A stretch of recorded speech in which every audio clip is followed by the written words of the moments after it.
నమస్తే అండి. వైఎస్ఆర్ కాంగ్రెస్ పార్టీ అధినేత మాజీ సీఎం వైఎస్ జగన్మోహన్ రెడ్డి జనంలోనికి వస్తే జనం ఎగబడడం అన్నటువంటిది కొత్త ఏమీ కాదు. అతనికి మాస్ ఫాలోయింగ్ ఉన్నటువంటి నాయకుడు ఆయన. సినిమా యాక్టర్ కాకపోయినప్పటికీ కూడా గొప్ప మాస్ ఫాలోయింగ్ ఉన్నటువంటి లీడర్. దానికి సాక్ష్యం మొన్న వినుకొండలో వచ్చినటువంటి, నెల్లూరులో వచ్చినటువంటి, పులివెందుల్లో వచ్చినటువంటి జనమే సాక్ష్యం, ఆదరణే సాక్ష్యం. నేడు గుంటూరులో కూడా నందిగం సురేష్ మాజీ ఎంపీ బాపట్ల చెందినటువంటి ఆయన తెలుగుదేశం పార్టీ కార్యాలయం మీద దాడి కేసులో అరెస్ట్ కాబడి జైల్లో ఉన్నారు ఆయన నందిగం సురేష్. తనపై ఇంకో కేసుకు కూడా ప్రయత్నిస్తున్నారు. ఈ నేపథ్యంలో ఈ ప్రకాశం బ్యారేజ్ గేట్లను బోట్లు ఢీ కొట్టేందుకు కారణం అతనే అంటూ ఇంకో కేసును పెట్టి జైల్లోనే ఉంచేందుకు ప్రయత్నం చేస్తున్నారు.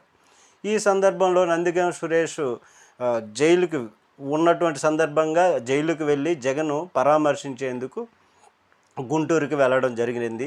అయితే జగన్మోహన్ రెడ్డికి అక్కడ అభినందన వెల్లువ, జనాదరణ, మాస్ ఫాలోయింగ్ ఏ విధంగా ఉన్నదన్నటువంటిది అందరికీ కూడా ఆల్రెడీగా తెలిసే ఉంటుంది. అంత మాస్ ఫాలోయింగ్ ఉన్నటువంటిది.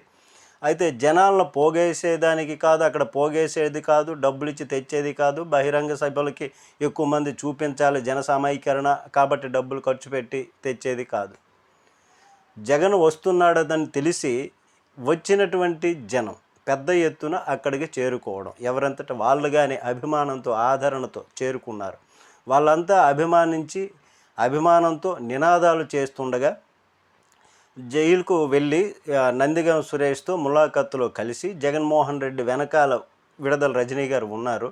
ఆ ములాఖత్తులో జగన్ కలిసి నందిగం సురేష్తో కాసేపు మాట్లాడి ఆ తర్వాత కార్యకర్తలు ఉంటుండగానే మా నాయకుడిని అన్యాయంగా తప్పుడు కేసులు పెట్టి జైల్లో పెట్టారు, ఇంకా తప్పుడు కేసులు పెట్టాలని చూస్తున్నారు అని ఈ విధంగా ఉపన్యసించారు ఆయన. అయితే జన సందోహం ఏ విధంగా ఉందనేది చూద్దాం ఒకసారి.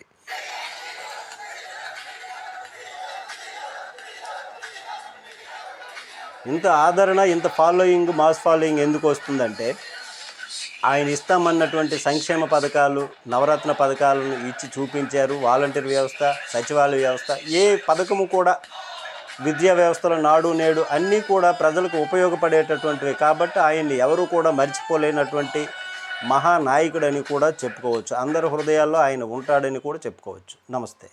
దీనిపై మీ కామెంట్ తెలియజేయండి.